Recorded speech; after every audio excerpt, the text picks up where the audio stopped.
Hello. Hello.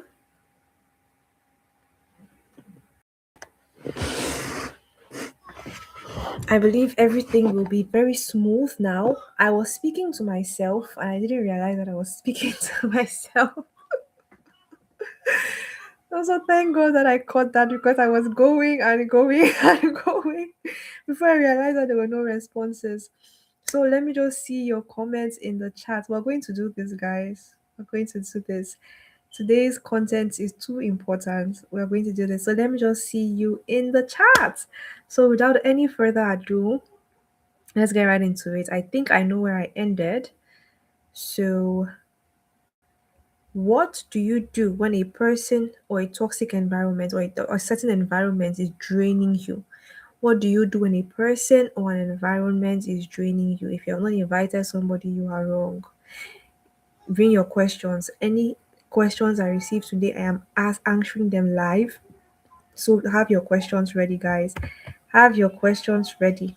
Anybody that you know that is in a draining environment, draining people, this is their chance to ask. So go and invite them to attend the live, to attend this live, because once the live is over, I won't be taking any more live questions.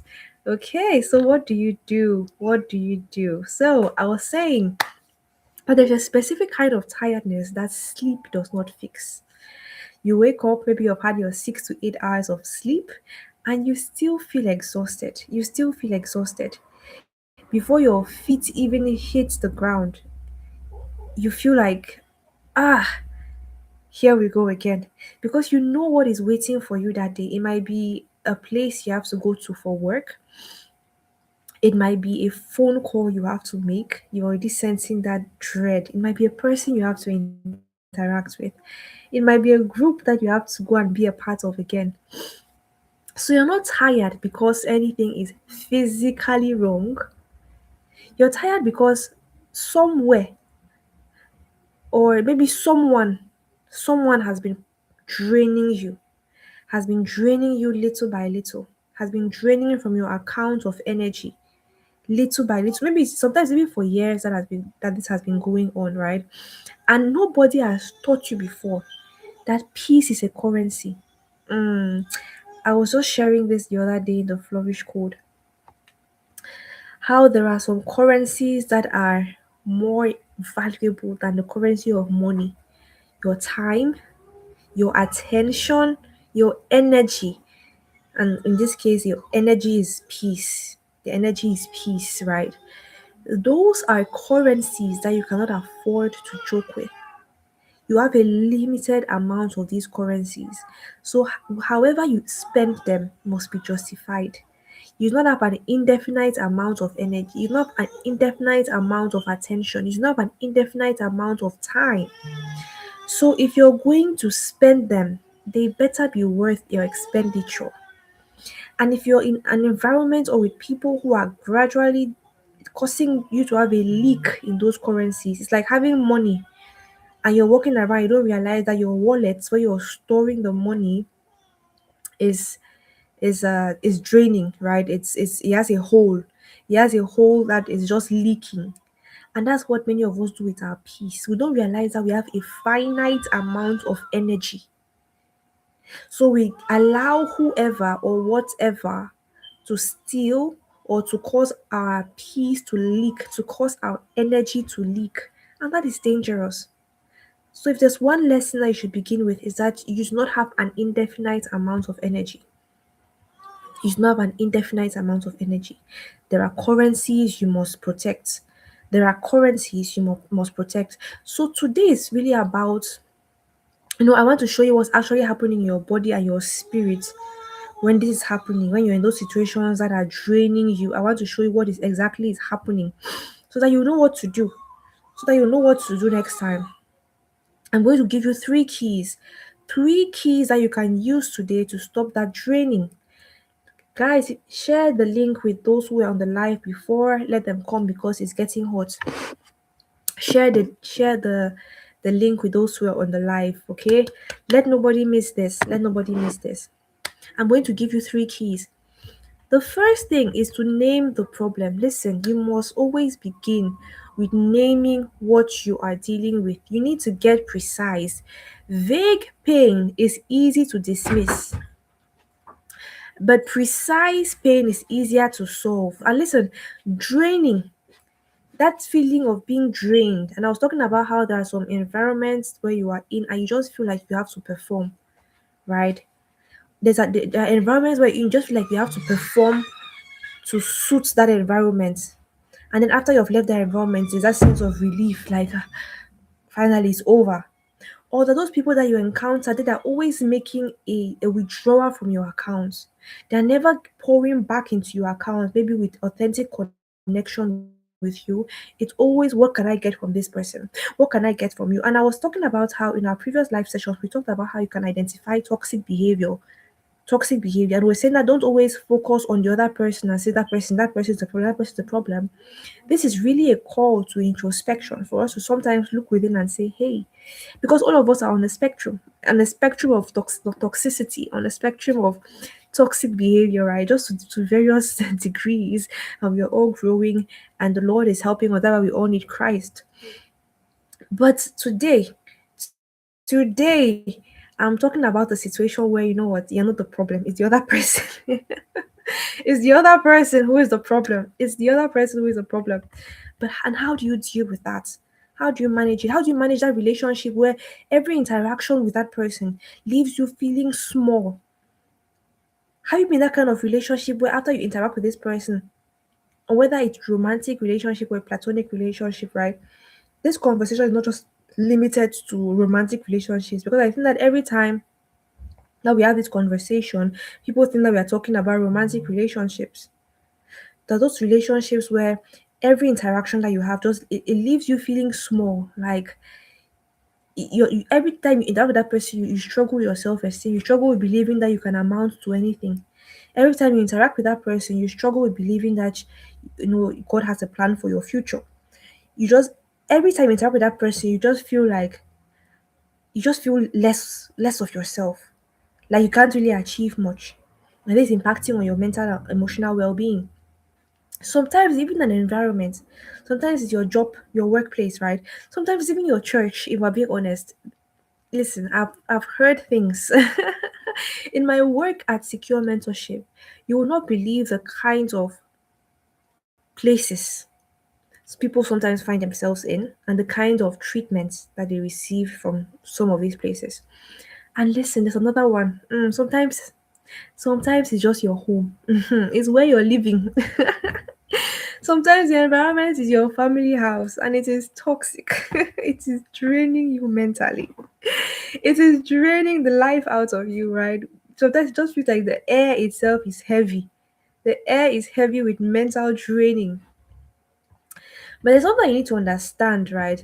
That exhaustion that you feel is not a character flaw. It is not a personality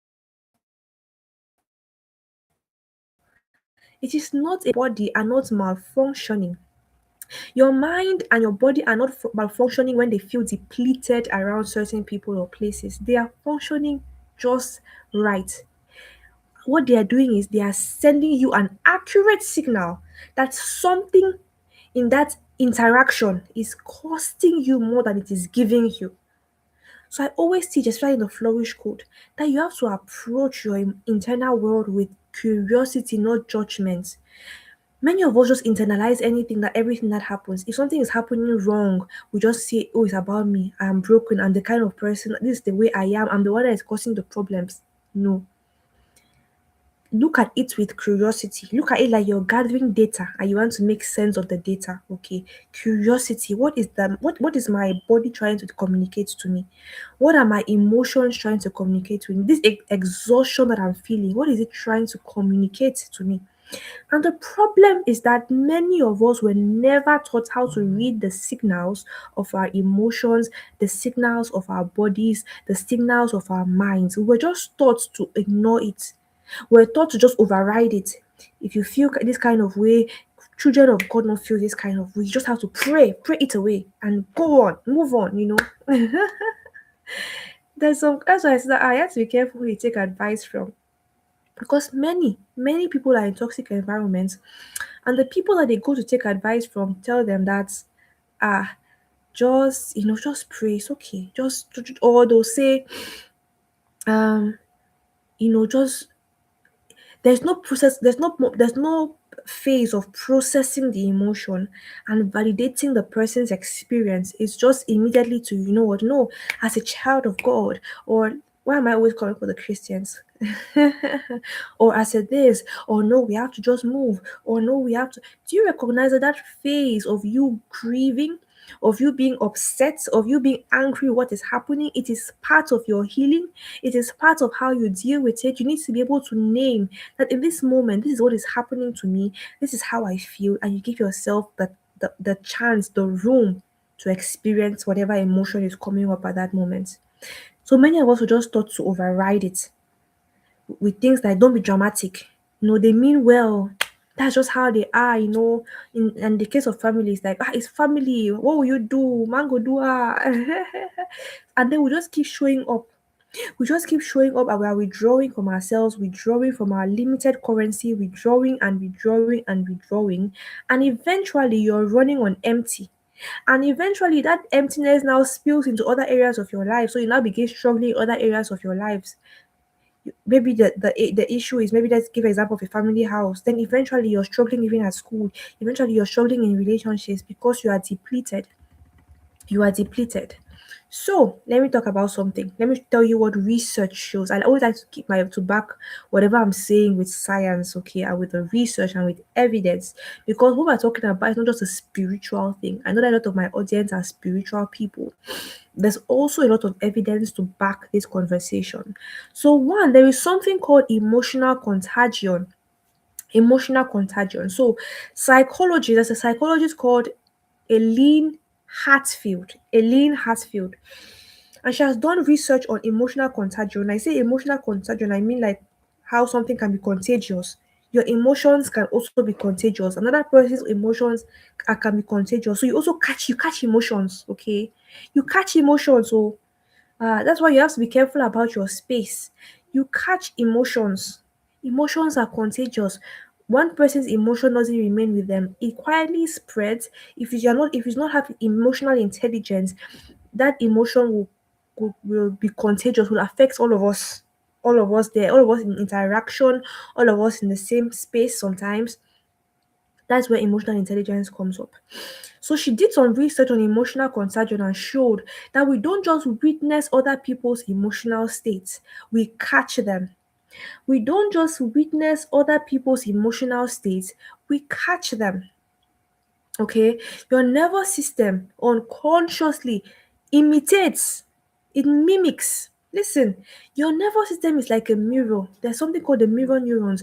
When you're in interaction with another person, what is happening is that you are unconsciously mimicking that person unconsciously mimicking you. That's you're unconsciously imitating that person unconsciously imitating you. And that's really how relationships are formed, right? There's that reflection. We reflect on each other. But the thing is that it also happens when the emotion is not so good. Okay. It also happens when the person's energy is not positive. Your nervous system unconsciously mimics the tension, it mimics the anxiety, it mimics the negativity of people that you are regularly exposed to.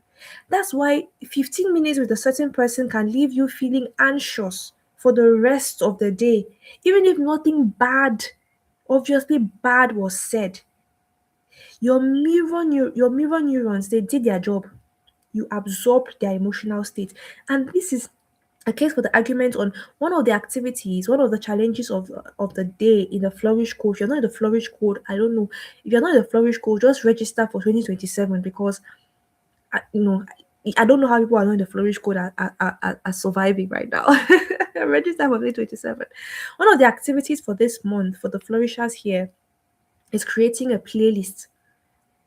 Well, in the month of emotional intelligence, it's just something as simple as you are going to create your playlist, your music playlist. And that's why the music that you listen to, even the Flourish Code you enjoy this month, because I'll talk about a lot of things. The music that you listen to is affecting your emotional and mental well-being more than you realize.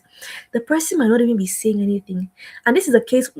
Many Christians speak about this, right? How, for example, they are careful about the music that they listen to. Some Christians say they don't listen to carnal music, they don't listen to secular music and things like that. It's not just a spiritual thing. It's not just claiming to be over spiritual. And I don't know if many Christians realize exactly what they are even saying, because what they should be saying is they understand that even if somebody is not saying something obviously bad, a person's emotional state is contagious. So when I'm listening to your music, even if you're not saying something obviously negative or against my values, your emotional state is being transferred to mine. Even movies, even movies. You see, you need to be careful about what you listen to and what you watch. If you want to be on this journey of emotional and mental well-being, you cannot listen to any kind of music. Even amongst the Christian music, eventually you realize as you become more emotionally intelligent that there's some music that the person is saying all the right things, but the person's energy is not giving all the right things. So even though the person is saying the right things, I realize that, you know what, I cannot do. I cannot do. I cannot do. Okay. Let me not go too much into that. If you're in the Flourish Code, I'm going to break this down further for you. If you're not in the Flourish Code, register for 2027. Registration has begun.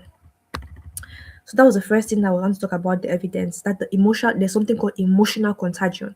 The second thing I want to talk about is chronic low grade stress has a name.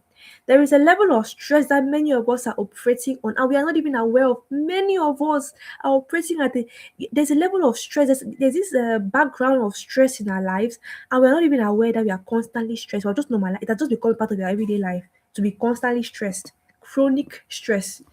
Chronic stress. Many of us are not flourishing. We're not thriving emotionally. We're in a constant state of stress.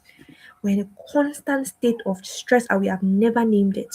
So there's this a neuroscientist called Bruce. Okay, he was working on um something called allostatic load. Don't mind all this my big grammar. And it describes what happens when your stress response system is activated repeatedly over and over and over again in small doses. Remember, listen, this conversation about toxicity, abuse, draining is not always about the dramatic things. It's not just about the dramatic abuse. There's Listen, there are many of us that grew up in were never physically abused. Maybe you were even never sexually abused, but you have been emotionally abused for years and you don't realize it. You're believing in a constant state of emotional neglect. Emotional neglect. You know that emotional neglect is abuse. But people don't talk about it because it's not the obvious kind of abuse. That many of us that have grown up in homes or grown up in school systems where there was extreme emotional neglect. Your physical needs might have been provided for, but your emotional needs, and that's why many of us are stunted emotionally. We might be 30 years old, 25-year-olds, but our emotional state is like we are still 3 years old. We have never grown up emotionally. We are stunted at the emotional level. We have never grown up. Because when it came to the emotional connection, when it came to the emotional literacy, when it came to another person being able to, when you're, because this is what normally should happen as you're growing up, is that you have an adult or a caregiver or a figure in your life who is mirroring your needs, who is able to help you identify your own internal needs, your own emotional needs, and respond to those needs. The needs of connection, the needs of belonging, the needs of safety. Many of us have never been given that. So you have been, and even now you're even those environments where you're not even allowed to admit that that abuse has happened because they'll tell you that I provided for you. How dare you? Okay, after everything I did for you. But it's not about blaming anybody here, okay? None of my conversations are never about blaming this person and blaming that person. I want you to recognize what you are missing, what you are lacking. Because when you're able to recognize what you are lacking, you would then be able to you would then be able to find ways to fulfill that need. But you're never able to recognize that there is a need that has not been met, then you will remain forever stunted. So for many of us, a lot of the starting point is just recognizing that I have suffered emotional abuse. I do not know what genuine emotional connection looks like. I do not know what it means to identify my own needs. I do not know what it means to be safe. Something as simple as safety. Just not the knowing. that I am safe. That means that, for example, I am loved unconditionally, that I don't need to perform to be loved. Many of us grew up in homes where you had to perform to be loved. Are you guys ready for this conversation? Are you guys ready to admit these things? Or are we going to be pretending that we are all okay, whereas we are not all okay? Are we going to be pretending that we are all right, whereas we are not all right? Because many people, and I always like when people always talk about that. No, me, I'm okay. I grew up fine. I turned out okay. You turned out okay. Okay, now. Before our nation is like this, just the in fact, just the state of our nation shows us that is enough proof that with none of us turned out okay. I'm telling you, just the state of our nation is enough proof that none of us are okay. None of us are okay. Something as simple as knowing that if I make a mistake, I will not be condemned. That many of you grew up in an environment where making a mistake was too costly. Ah, what you will receive for it, you break a glass. You break a glass, or you're just walking around, you spill some water. Do you realize that that's emotional abuse? So you have grown up into an adult who is not a perfectionist, who doesn't know how to identify her own needs, who doesn't know how to connect to other people, who is always performing. You just feel like you have to constantly perform to be accepted by other people. Okay, I've drifted. I've drifted. So I was talking about how this person did research about what happens when your response system is activated repeatedly over and over again, right, in small doses. So not necessarily one big crisis, but constant micro stressors.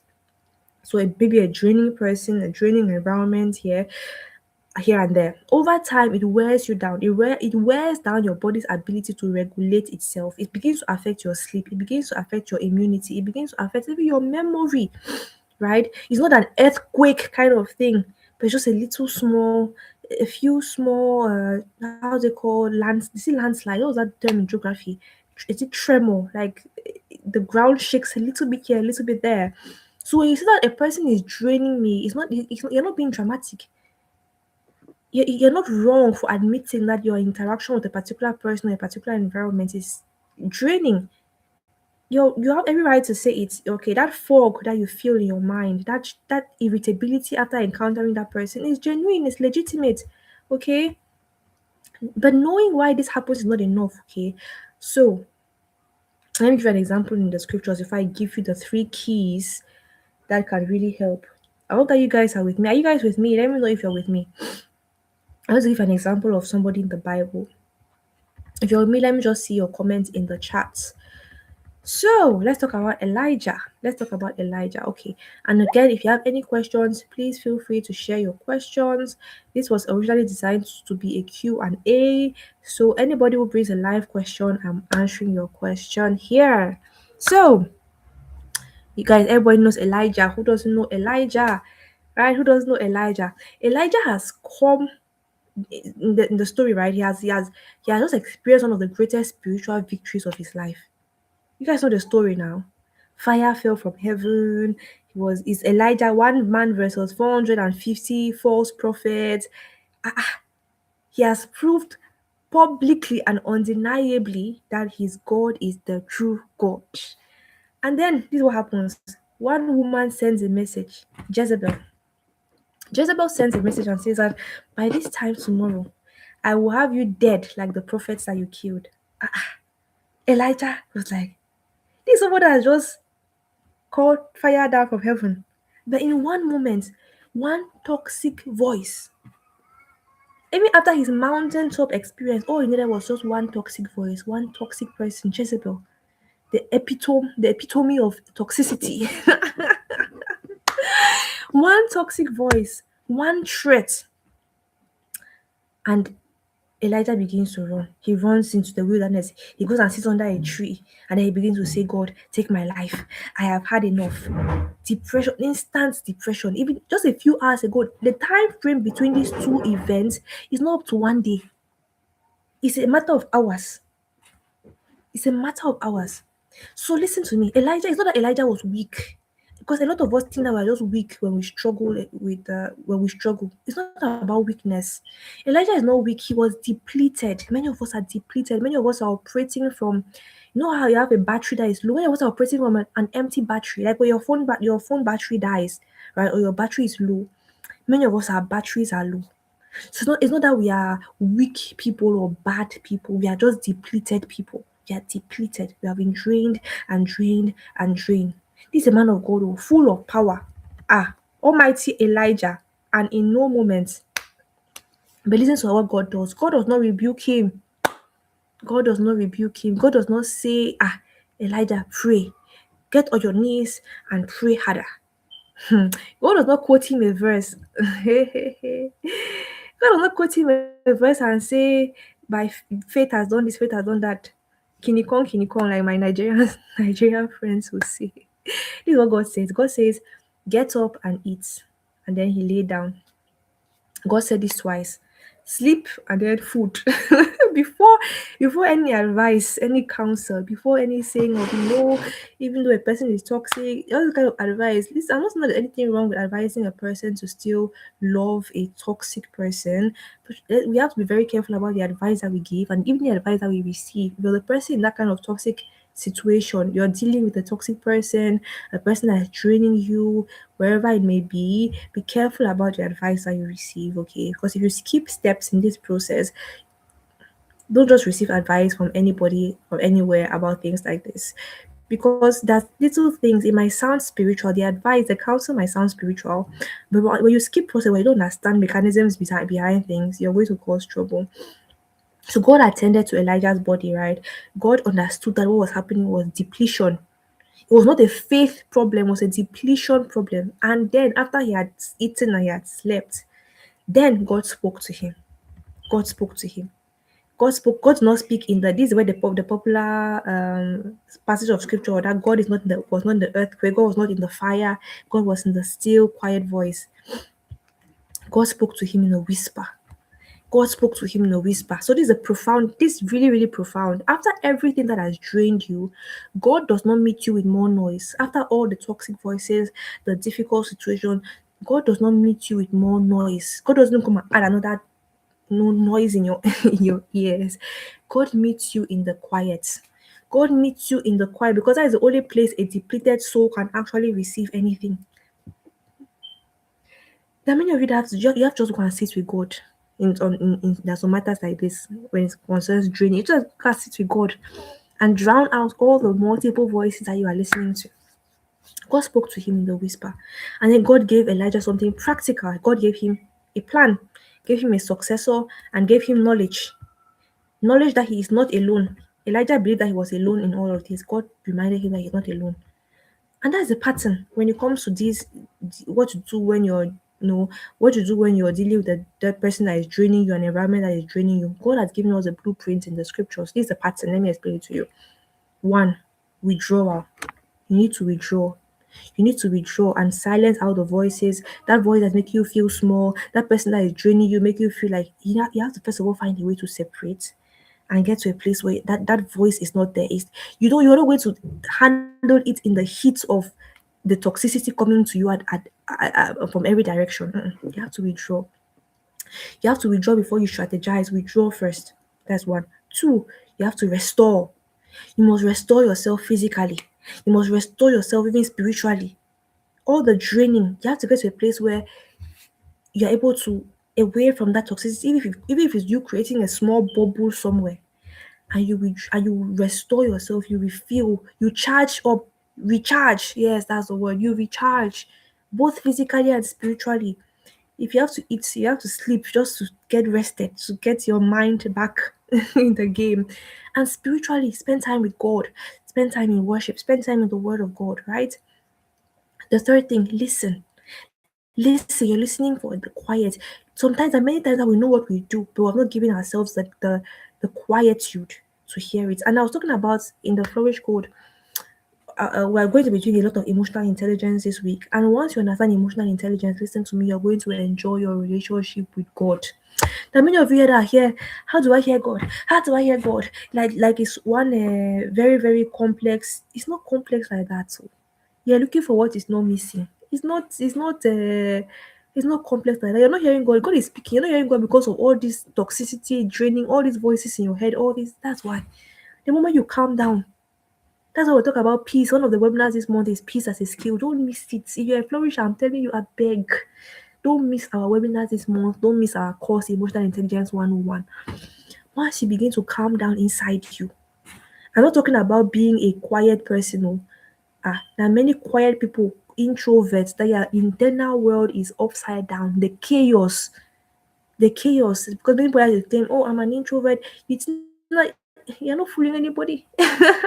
You're an introvert, but your internal world is loud and noisy. And there are also extroverts who are outgoing and expressive, and they have serenity inside. I'm talking about within you. You have to calm down. You have to calm all the way down. Emotional intelligence will help you to do that. Within you, you're going to calm, and then you will see how hearing God's voice is not magic. It's not difficult. You're not hearing because there's too much chaos in your. That's why when people talk about when I talk about this, what I do, mental health, emotional well-being, and people are like, no, you want to be focusing on prayer and reading the Bible. Prayer and reading the Bible are good. I'm not advising that I'm not good. They are good. Oh, I beg.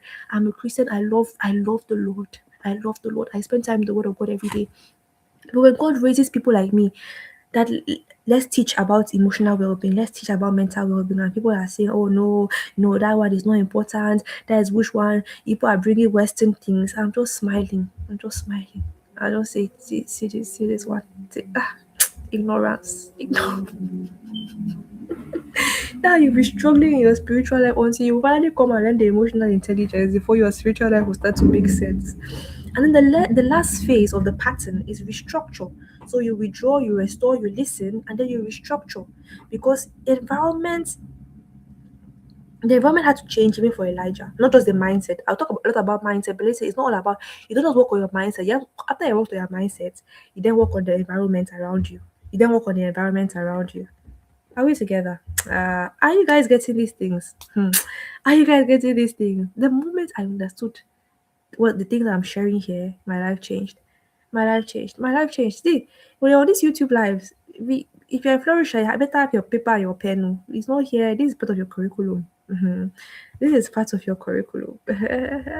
In the community, after this, everybody should go and say what they learned from this life, because this life is beginning to give something like, it's almost as if I'm feeling as if I should enter into Flourish Friday webinar mode.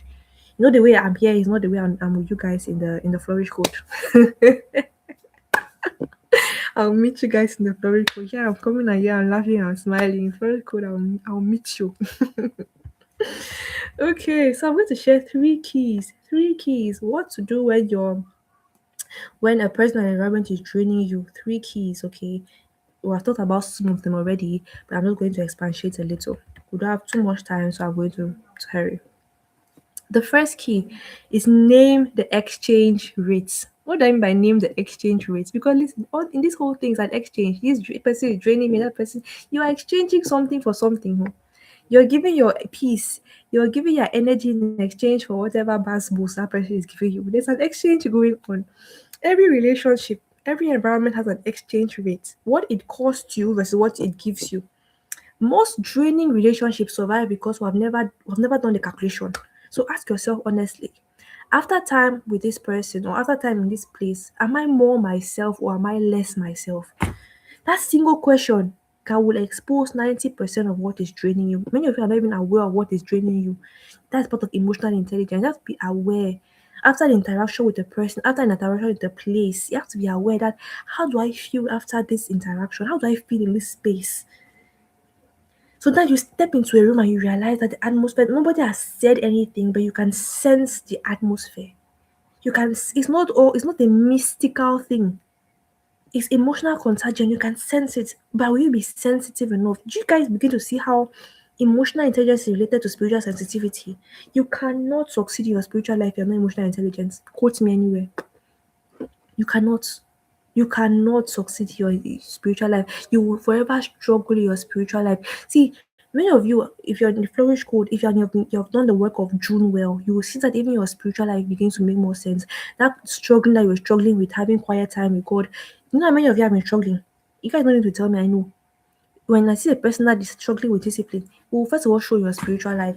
You say, I want to read the Bible every day, you're not reading. I want to meditate every morning, you're not meditating. You try one day, the following day you don't, the following day you did. A lot of my mentees, that is one of the issues that they come to me with. I'm not even saying, what are they? I hope that they are here.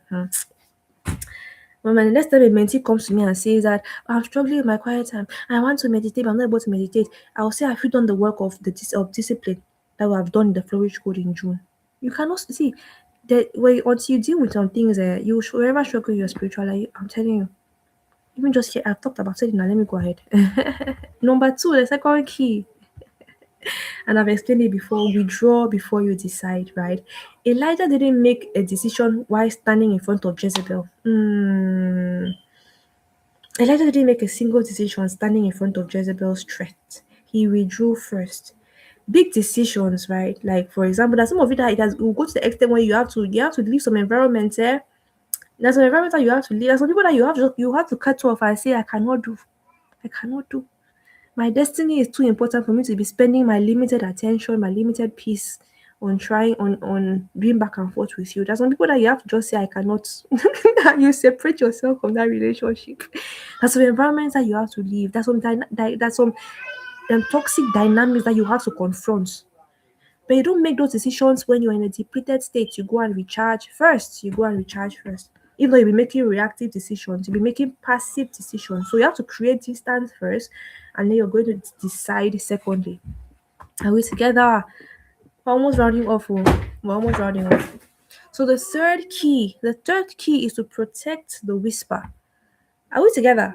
Protect that whisper. So you cannot hear the gentle whisper in the middle of the wind.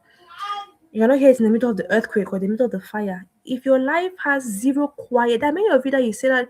See, first of all, there's a category of people who hear God, who don't hear God. They are Christians, but they are struggling, forever struggling with hearing the voice of God. Then there's a category of Christians who you hear God only when you are praying, or only when you are in a hot. I don't know. You have to be a particular spiritual high before you hear God. You have to be in a particular spiritual high before you hear God. Listen, if you have to be praying before you hear God, there's a problem. There's a problem. Some of you that, for example, you hear God only when you're taking a bath because that's when places are quiet. Do you know that? There's some of you that you hear God but when you're in the toilet and you're like, every time I'm in the toilet, every time I'm in the toilet, that's when I hear God. Listen, you have to get to a point of emotional intelligence where you hear God and at anywhere, anywhere that God is speaking to you, you're able to pick it up. You're able to pick it up.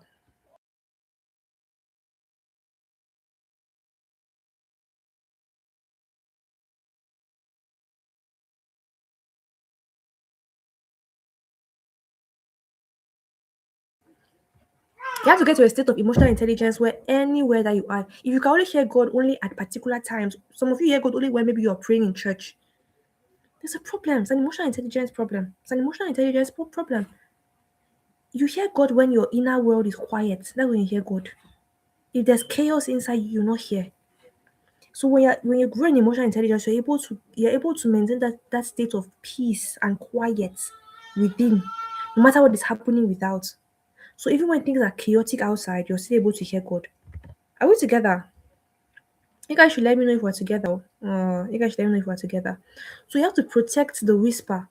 You have to start building a habit. We're going to learn this in the Flourish Code. You have to, you're going to learn this in the Flourish Code. I mean, of you that listen, even that some of you maybe you're in the taxi, you're traveling. Do you not traveling? Not those periods when you're traveling, right?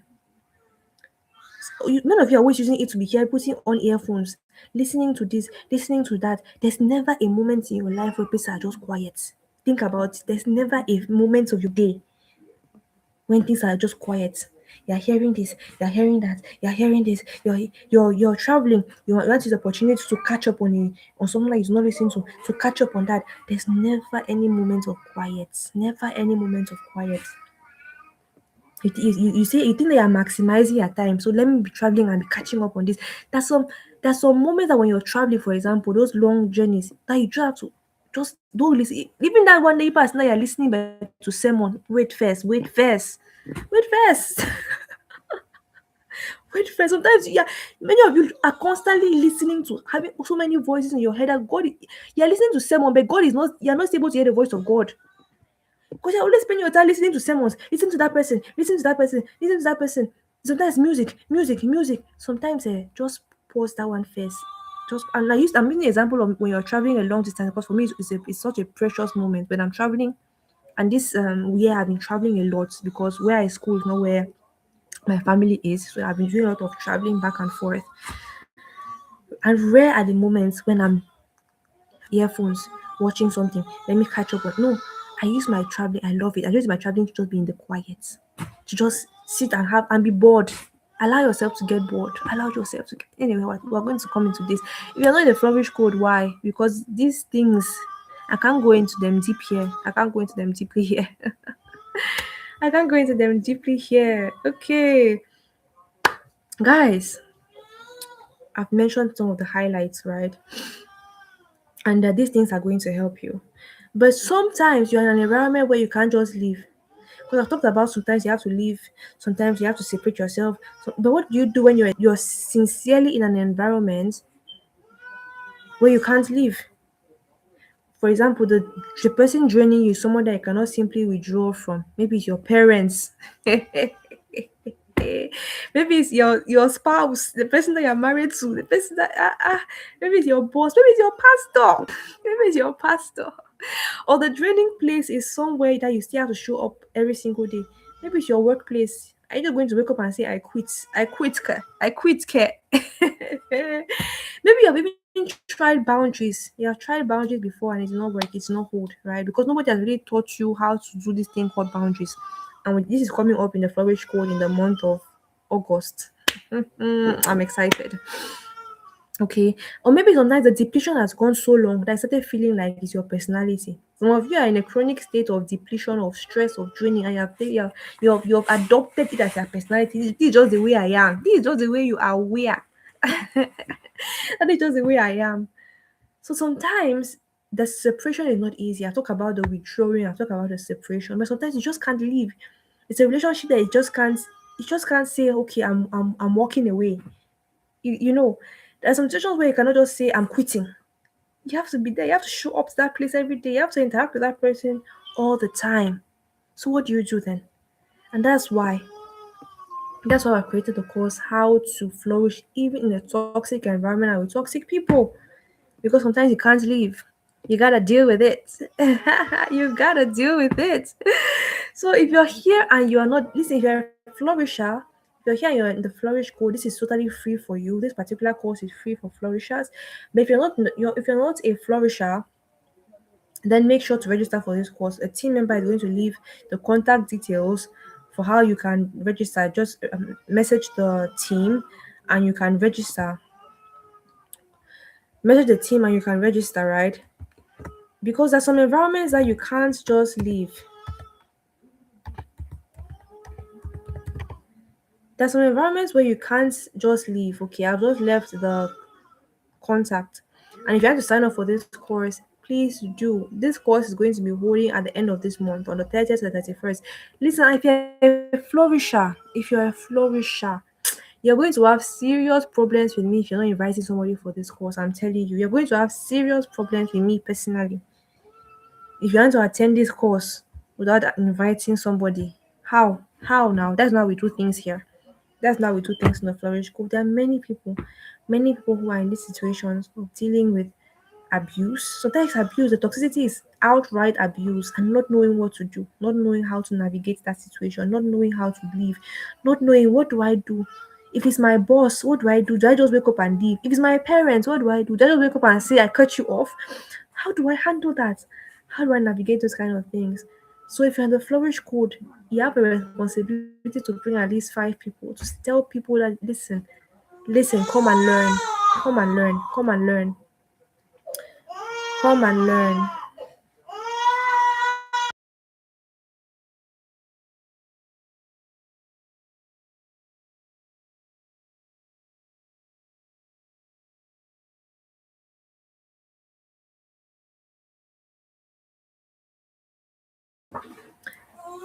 So if you are in the Flourish Code, it's at least 5 people people that you're inviting, that you're bringing, okay, let's build. It's one person and so that I'm